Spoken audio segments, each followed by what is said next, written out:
ओम नमः शिवाय, हर हर महादेव, जय महाकाल। कैसे हैं आप सभी शिव भक्त? आप सभी शिव भक्तों को मेरा प्रणाम। मेरे देव आदिदेव महादेव की कृपा आप सभी शिव भक्तों पर बनी रहे, आपकी बड़ी से बड़ी कामनाएं पूरी हो, यही मैं महादेव जी से प्रार्थना करता हूं। देखिए, हम सबको पता है कि 16 मई 2026 के दिन पड़ रही है वट सावित्री व्रत, जिसे बड़ अमावस्या के भी नाम से जाना जाता है। और आज के ही दिन बन रही है शनि जयंती का भी विशेष दिन, जिस दिन आप सभी लोगों को मात्र ये एक चावल के दाने के साथ सावित्री स्वधा वाला उपाय करना होता है। पूज्य गुरु जी ने अपनी कथा में कई बार कहा था कि जब मैया पार्वती जी, माता लक्ष्मी जी और माता सरस्वती जी ने कठिन घोर तपस्या करके इन तीनों देवी देवताओं को मांगा था, तब उनको यह वरदान प्राप्त हुआ था कि जो भी स्त्री आज के दिन अपनी कामना मांगेगी, वो चाहे कैसी भी कामना क्यों ना हो, ब्रह्मा विष्णु महेश तीनों देवी देवता मिलकर के उन्हें पूरा जरूर करेंगे। और आज के ही दिन करने वाला यह सबसे अचूक उपाय आप सभी लोगों को करना है। पूज्य गुरु जी की कथा से सुनकर के और समझ करके इस पूरे उपाय को बहुत आसान भाषा में आप सभी को बताऊंगा। परंतु उससे पहले आप सबसे बस एक छोटी सी प्रार्थना, जो लोग पहली बार आए हैं चैनल को सब्सक्राइब जरूर से कर लीजिएगा और वीडियो को लाइक करके महादेव का कोई सा भी प्यारा नाम कमेंट बॉक्स में लिखना बिल्कुल भी मत भूलिएगा।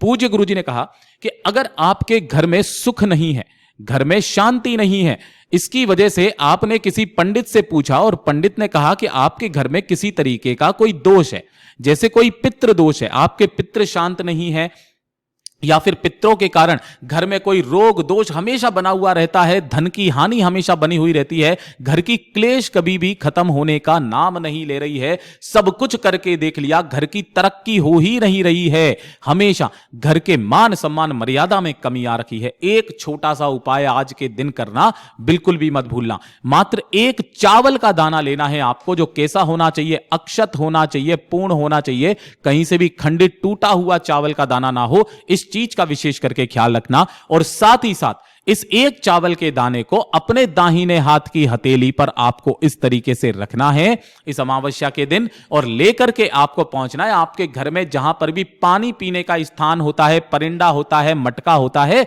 इस स्थान पर।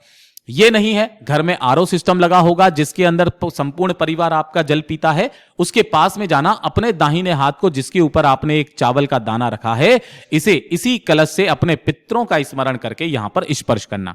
स्पर्श करने के पश्चात इस चावल के दाने को अपने ही हथेली में लेकर के पूरे घर के अंदर श्री शिवाय नमस्तुभ्यम मंत्र का स्मरण करते हुए घूम जाना, और इस एक चावल के दाने को लेकर साथ ही साथ एक लोटा शुद्ध जल अपने घर का तांबे के कलश में लेकर के, इन दोनों चीजों को लेकर अपने घर के आसपास जो भी महादेव का मंदिर मिले, एक दीपक के साथ में, जो दीपक होना चाहिए वो चाहे आटे का बना लो चाहे मिट्टी का, इसके अंदर आपको लगानी है गोल बाती और इसके अंदर भरना है घी, लेकर के पहुंचना है भोलेनाथ के मंदिर में शिवलिंग के पास में। अब यहां पर ध्यान से सुनिएगा, सुबह शाम दिन में रात में किसी भी समय पर आप इस उपाय को कर सकते हो। शिवलिंग के पीछे की तरफ में आपको आसन लगा करके बैठ जाना है, जिससे आपका मुख उत्तर दिशा की तरफ में हो जाएगा। जो पूजा पाठ अर्चना करनी है वो पहले करना। एक लोटा शुद्ध जल जो आप लेकर के आए हो, सबसे पहले श्री शिवाय नमस्तुभ्यम मंत्र का स्मरण करते हुए शिवलिंग पर यह एक लोटा शुद्ध जल समर्पित कर देना। समर्पित कर देने के पश्चात जो आपने एक चावल का दाना लिया है, उस एक चावल के दाने को 5 बार एक शब्द का स्मरण करके, वो कौन सा होता है? स्वधा स्वधा स्वधा स्वधा स्वधा। स्वधा कौन है? स्वधा मैया पार्वती जी की नानी का नाम है, जो पितृलोक में निवास करती है, और आपके जितने भी पितृ होते हैं वो सभी इनके अंडर होते हैं। जब आप इस एक चावल के दाने को 5 बार स्वधा शब्द का स्मरण करके समर्पित करते हैं, तो आपके द्वारा चढ़ाया गया ये जो चावल का दाना है और जो जल है, इस जलाधारी पर जहां नीचे की तरफ में जल गिरता है, ये आपके पितरों का स्थान होता है। ये संपूर्ण भाग आपके पितरों के भाग में जाता है। पितृ तृप्त होते हैं, खुले हाथों से आशीर्वाद लुटाते हैं, चाहे कैसा भी दोष क्यों ना हो आपके घर में, सदैव के लिए समाप्त हो जाता है। यह वाला उपाय जो 5 बार स्वधा उपाय बताया था, यह अमावस्या के दिन है, जब 3 बार का जो क्रम है वो एकादशी के दिन का क्रम होता है। जैसे ही आपका यह उपाय समाप्त हो जाए, भगवान से विनती करके, कामना करके, शिवालय की चौखट पर जो एक दीपक लेकर के आए हो महादेव के नाम का, और अपने पितरों का आह्वान करके जो व्यक्ति इस दीपक को अमावस्या के दिन जला देता है, महाराज ऐसी कोई कष्ट नहीं उस व्यक्ति के जीवन का जो समाप्त ना हो। पूज्य गुरु जी का बहुत अद्भुत और अचूक उपाय है, जरूर से कीजिएगा। वीडियो पसंद आए तो लाइक करना, चैनल को सब्सक्राइब जरूर कीजिएगा।